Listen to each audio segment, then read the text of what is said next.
gusto encontrarnos por aquí de nuevo. Mi nombre es Nadia y les doy la bienvenida a las alumnas y los alumnos de lengua materna de segundo grado de secundaria.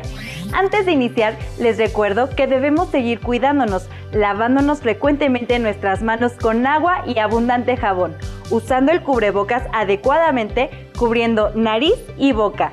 Y aunque juntos, guardar y pedir la sana distancia. La salud es lo primero. Además, no hay que dejar de hacer ejercicio en casa. Hola, soy la profesora Perla Karina Ruiz Rubio. Es un gusto estar contigo, Nadia, y efectivamente, es un gusto encontrarnos por aquí en una sesión más de Lengua Materna 2. En esta ocasión hemos titulado esta sesión La belleza está en la variedad. Vamos a identificar semejanzas y diferencias en el vocabulario de la lengua española, lo que la hace una lengua rica y llena de matices de la que nos hemos de sentir orgullosos. Vivimos en un gran país y en norte, sur, este y oeste se utilizan variaciones del español que vamos a conocer juntos.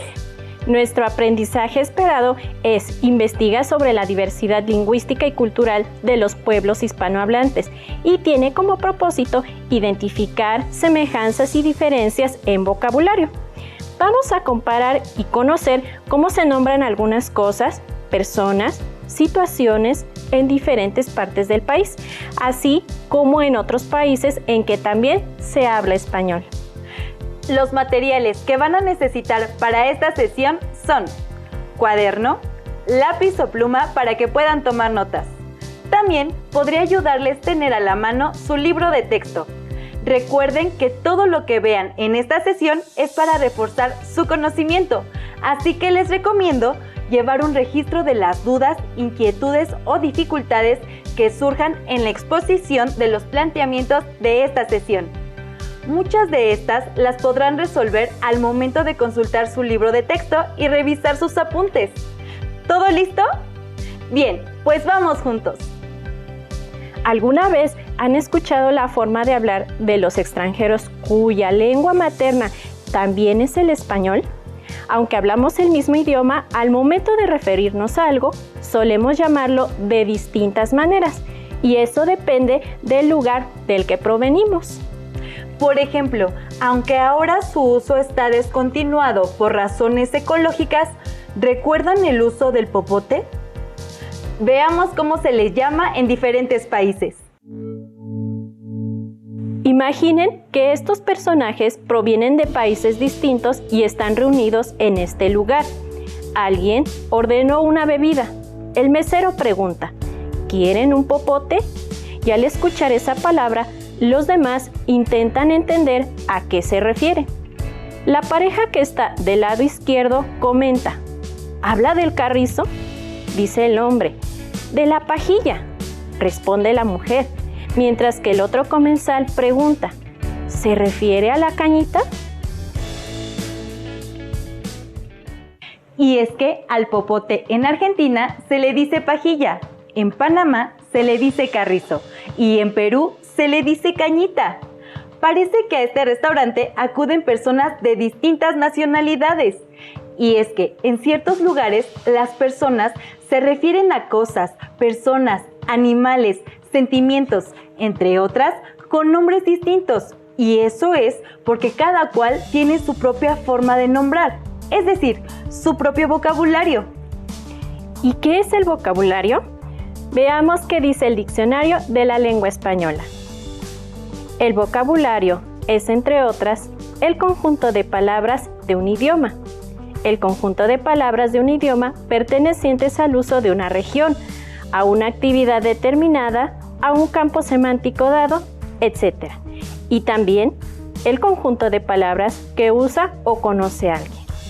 Y el vocabulario puede ser compartido o tener palabras en común en diferentes países. ¿No es así? Así es. Vamos a echar una vista global del asunto del lenguaje en diferentes países. ¿En qué otros países, además de México, se habla español? En México, ¿todos hablamos igual?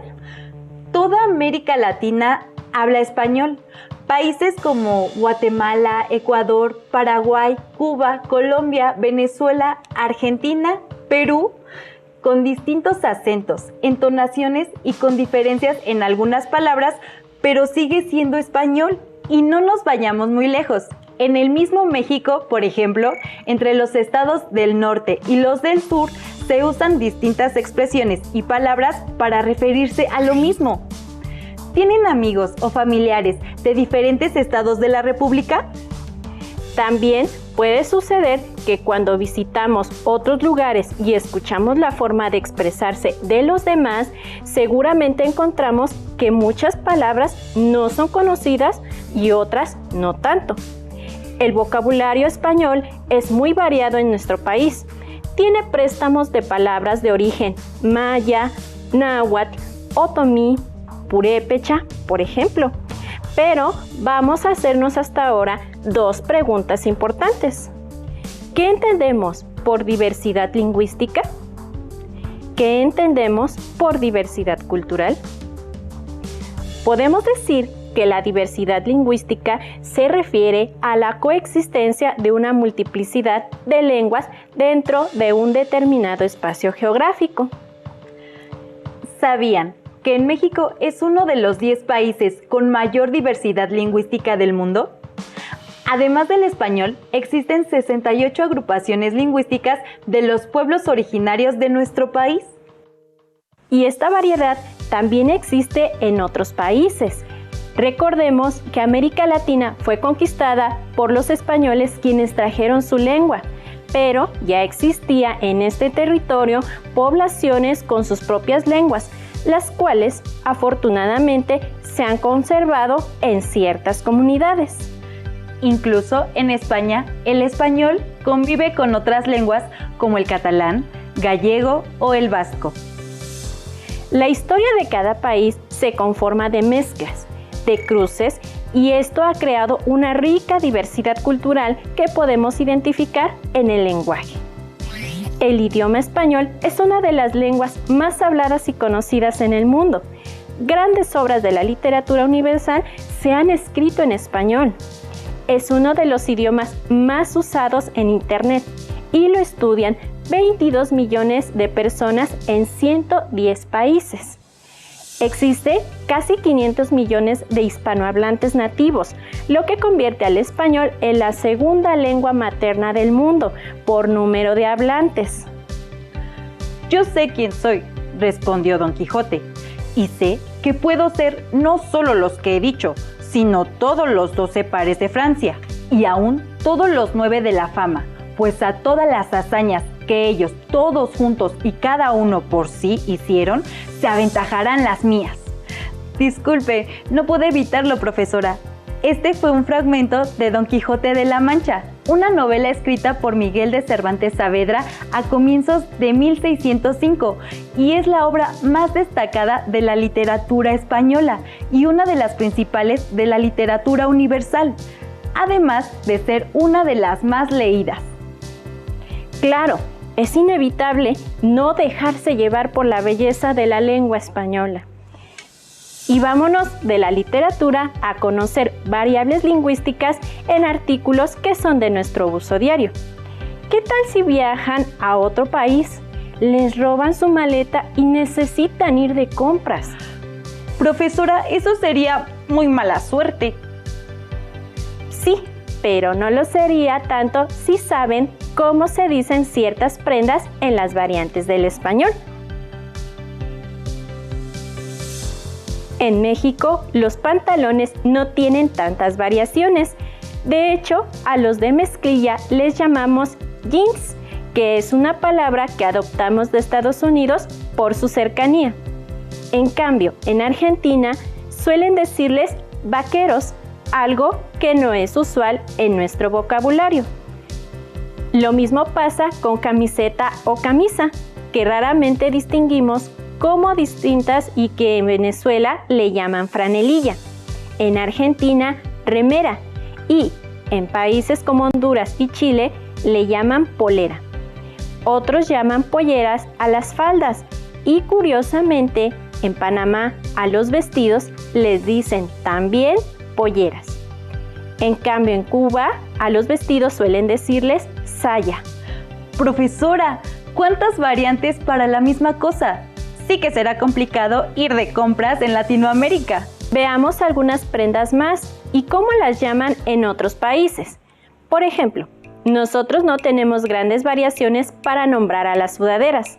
En cambio, en Chile y Argentina, a estas las conocen como buzo y en Perú las nombran polera, cuando en Honduras y Chile así le dicen a las camisetas o camisas. ¿Se imaginan equivocarse con tales términos? En España usan el nombre de chaqueta y en Argentina el de campera para referirse a los sacos. De hecho, los argentinos pueden llamar campera también a las chamarras. Bueno, ya está haciendo frío y necesito mi chamarra, pero no la traje. Otra palabra curiosa es que nosotros, para protegernos los pies del frío, usamos calceta para lo largo y los calcetines para nombrar lo corto. Incluso decimos tines. En España a los calcetines les llaman medias, cuando una media para nosotros es otra cosa. También en España a los abrigos les dicen sobre todo y se escribe junto. En Argentina a las camisetas de tirantes les dicen musculosas. Y mi pregunta es, si no estoy musculosa, ¿podré usar una musculosa? Definitivamente también ir de compras de ropa en España será divertido. Vamos a hacer una actividad que les ayudará. Observen el siguiente diálogo y sustituyan por el nuevo vocabulario que estamos aprendiendo. Luis, ¿me acompañas de compras? Quiero comprarme una. ¿Otra palabra para falda? Bueno, ¿no tardarás mucho? Así aprovecho para comprarme un par de... ¿Otra palabra para calcetines? ¿Y una nueva? ¿Otra palabra para camiseta?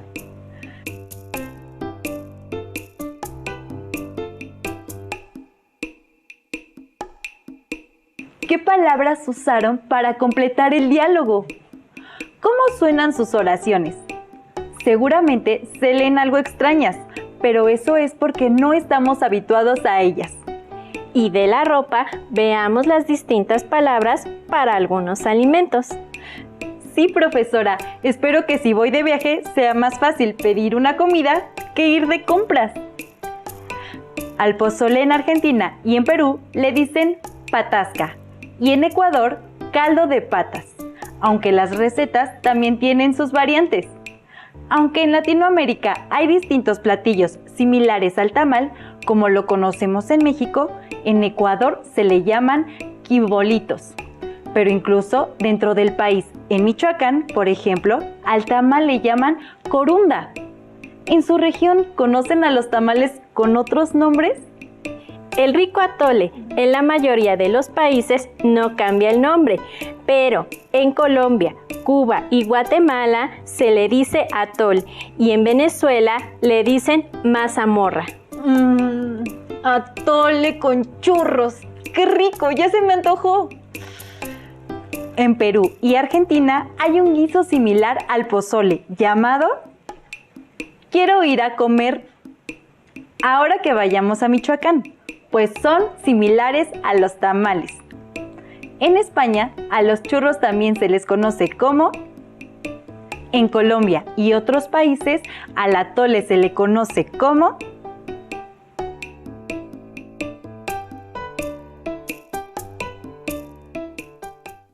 ¿Qué tal? ¿Lograron sustituir los nombres de los alimentos? Muy bien.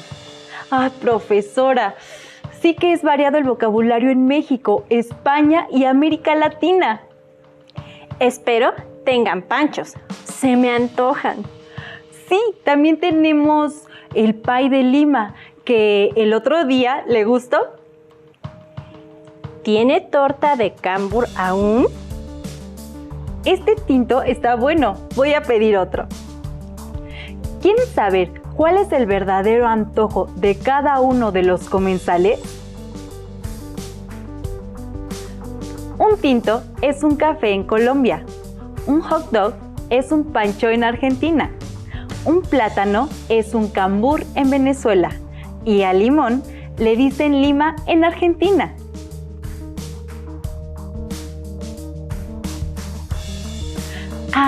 Pues es fantástico. Listo para entender muchas palabras más del rico idioma español.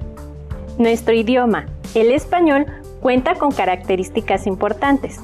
Primero, la diversidad lingüística depende de la existencia de muchas culturas que se hablan en un mismo espacio y en un mismo tiempo.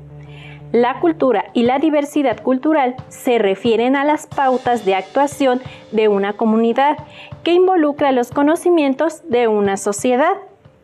La manera en que se transmiten esos conocimientos también se hacen presentes las manifestaciones artísticas, su forma de vestir, de alimentarse y, por supuesto, en la lengua y sus formas de hablarla. Es mediante la cultura que cada persona se explica y entiende el mundo que lo rodea, se hace parte de una comunidad y le da sentido a su existencia. No hay personas sin cultura, sino culturas distintas. Nos damos cuenta que la diversidad lingüística y la diversidad cultural son aspectos inseparables, es decir, no se entienden uno sin el otro, pues en el lenguaje y el vocabulario nosotros mostramos parte de nuestra cultura y a partir de él entendemos, conocemos y nombramos el mundo que nos rodea. Además de ese modo, podemos integrarnos a una comunidad, es decir, en un hogar, en un lugar de trabajo, la escuela donde estudiamos o la región o el país donde vivimos. No existe una sola forma de hablar el español. Cada lugar le hace de manera diferente de acuerdo a su cultura e historia. ¿Sabían que la UNESCO en el año 2001 proclamó la Declaración Universal sobre la Diversidad Cultural? Además, en esta se considera indispensable garantizar una interacción armoniosa entre grupos con identidades culturales distintas. Muy bien, alumnas y alumnos. Niños, pibes, plebes, morros, chavos. No me mire feo, profesora. Es que así son algunas de las variantes usadas para este término. ¿Cómo se dice niño en México? Niño en México se puede nombrar chavo, chamaco, morro, escuincle, entre otros. En Chile se dice niño o cabro chico. En Colombia al niño lo nombran pelao o chino. En Cuba niño se dice niño. Y en Costa Rica niño se dice niño o chiquito. En Nicaragua a un niño se le dice como tal. Finalmente, en Argentina, al niño lo llaman pibe o nene. Como vemos, para un solo término, nuestra lengua materna tiene hermosas variantes y todas son lindas de decir. Por eso, la belleza está en la variedad. Recuerden que en esta sesión vieron el aprendizaje esperado. Investiga sobre la diversidad lingüística y cultural de los pueblos hispanohablantes. Y el propósito fue identificar semejanzas y diferencias en vocabulario. Para conocer más vocabulario de los pueblos de la lengua española, les recomiendo la obra El Alep, del escritor argentino Jorge Luis Borges. De esa manera podrán conocer más variantes de la lengua española. Gracias por compartir con nosotros esta sesión de Lengua Materna 2. Hemos aprendido algo nuevo juntos. Y si quieren volver a ver la sesión, consulten los horarios de repeticiones del programa Aprende en Casa 2. ¡Hasta la próxima! Si tienes dudas o necesitas ayuda, llama al Centro de Apoyo Pedagógico a Distancia. El número de teléfono para secundaria es el 55 36 01 71 23. Si requieres consultar los libros de texto en versión digital, recuerda que los puedes encontrar en la página conalitec.cep.gov.mx.